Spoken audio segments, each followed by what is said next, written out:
There was no thunder to announce his birth, no lineage traced, no childhood stories preserved. He came as a storm out of nowhere, Elijah the Tishbite, from the rugged hills of Gilead, wrapped in a cloak of camel hair, with eyes like coals, and a voice that cracked the heavens.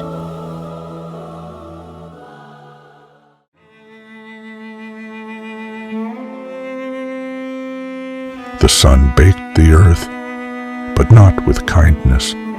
It was a dry, angry heat, as if the sky itself had grown weary of the sins of men.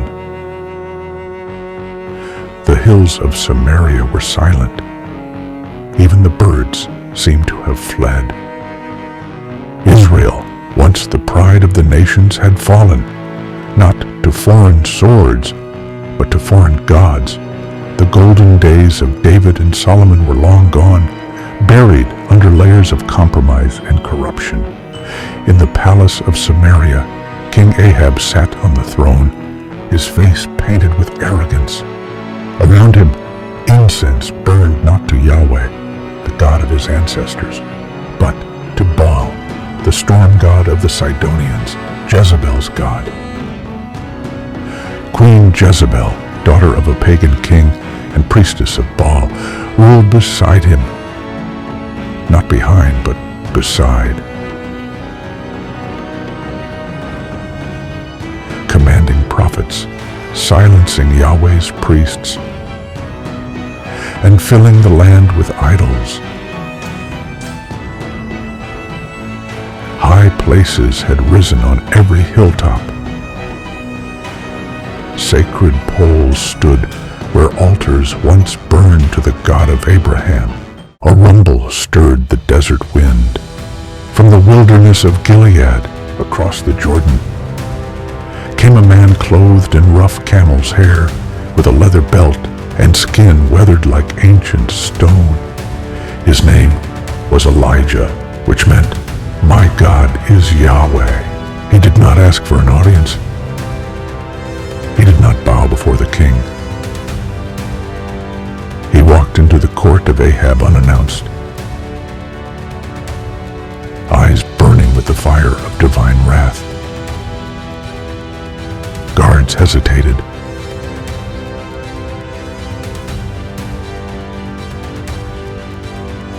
Servants whispered. Jezebel's prophets scowled, their golden chains glinting in the torchlight. But Elijah walked past them all. Like a man sent by thunder itself. Ahab scoffed, barely glancing up, and asked, "Who is this wild man from the hills? What business do you have here, prophet?" Elijah stood tall, unmoved, and told, "As the Lord, the God of Israel, lives whom I serve, there shall be neither dew nor rain these next years, except at my word." The court froze. No dew, no rain, in a land that lived and died by its harvests, where Baal was worshipped as the god who controlled the skies. It was more than a prophecy. It was a declaration of war, not between Elijah and Ahab, not even between Israel and its sin, but between Yahweh, the true and living God, and Baal, the false god of thunder and rain. And with that, Elijah turned and vanished. No one stopped him. No one dared. That very day, the sky grew quiet, the breeze faded, and somewhere beyond the hills, the Lord spoke to Elijah again.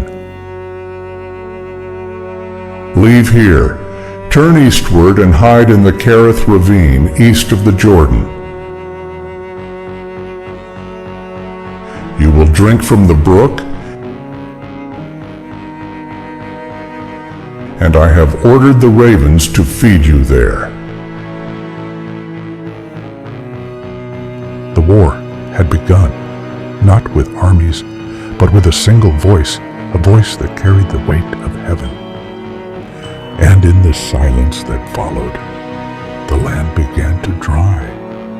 The rain ceased, the streams shrank, the gods of men stood powerless, and Elijah, prophet of fire, waited in the wilderness for the next word from the Lord.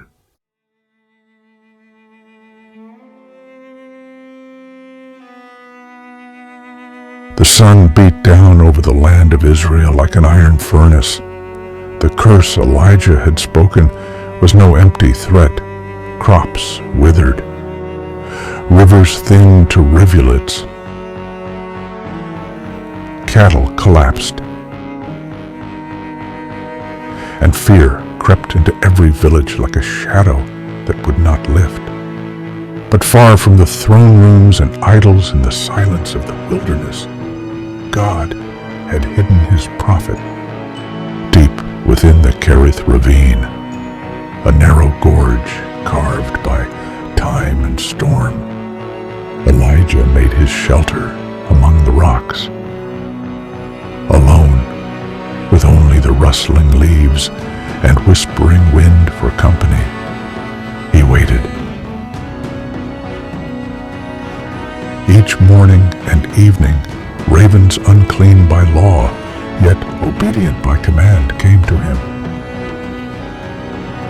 They brought him bread and meat, dropping it beside him like divine couriers from another realm. The brook beside him babbled softly, offering cold water untouched by drought. Elijah did not fear, he trusted. Every crumb was a testament to a God who keeps his word, even in famine.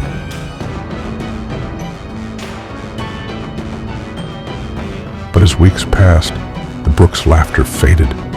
The water thinned, then trickled, then ceased altogether. And once again, the word of the Lord came. Get up, go at once to Zarephath in Sidon and stay there. I have directed a widow there to supply you with food.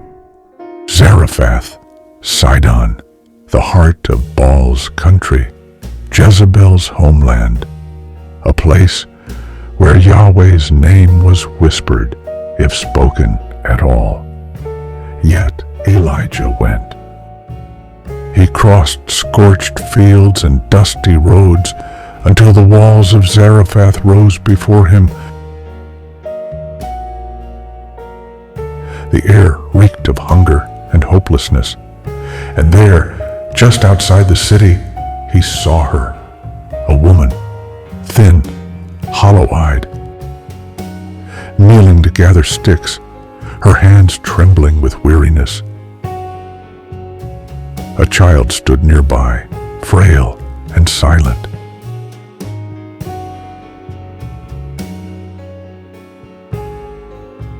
Elijah stepped forward. Would you bring me a little water in a jar, so I may have a drink? She paused, surprised by the voice, but nodded and turned. And please, bring me a piece of bread. The woman froze. As surely as the Lord your God lives, I don't have any bread. Only a handful of flour in a jar and a little oil in a jug.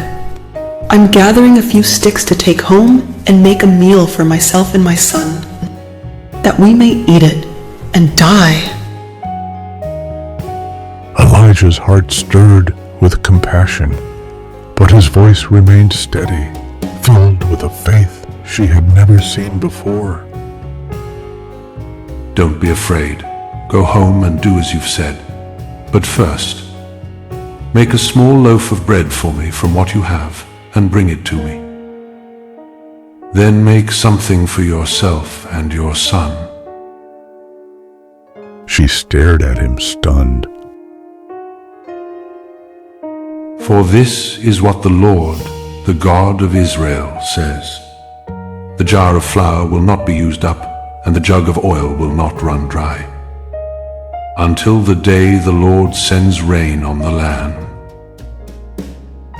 was madness or a miracle, and still she obeyed.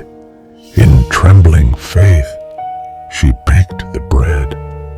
She brought it to the stranger, who blessed it and ate. Then she turned to her jar and gasped.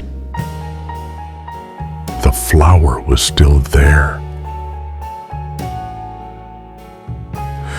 She checked the oil untouched, as though time itself had paused to preserve God's promise.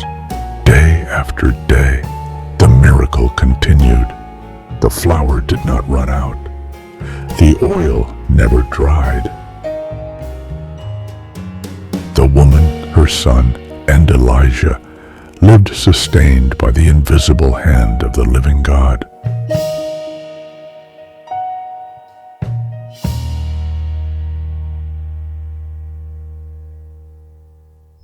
But then, just when hope had begun to breathe again, tragedy struck. The boy, her only son, her heartbeat fell ill. He grew worse with each hour. His breath became shallow. His skin turned pale. And then he died. A scream tore through the little home.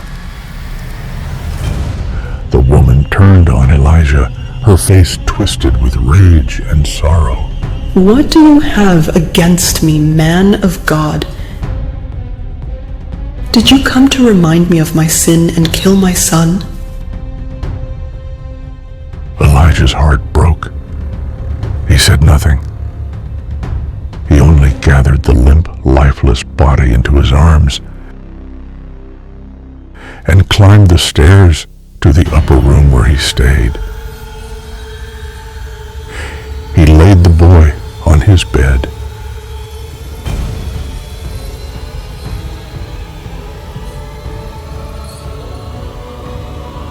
Then he fell to his knees.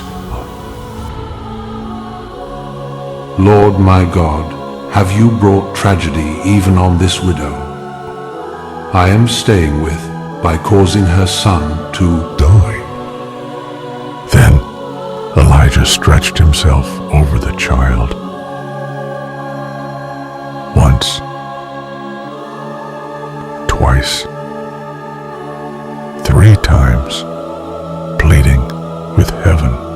Lord my God, let this boy's life return to him.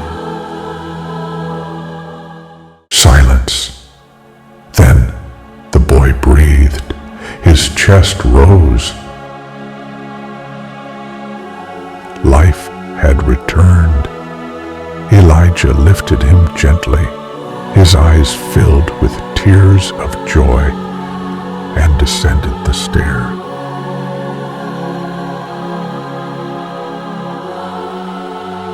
Look, your son is alive. She covered her mouth, stunned. Now I know that you are a man of God, and that the word of the Lord from your mouth is the truth. Faith born in famine. In the land of Baal, where no one expected Yahweh to move, he performed a resurrection. A boy lived. A mother believed. And a prophet, sustained by birds and flour, became the vessel of life. But this was only the beginning.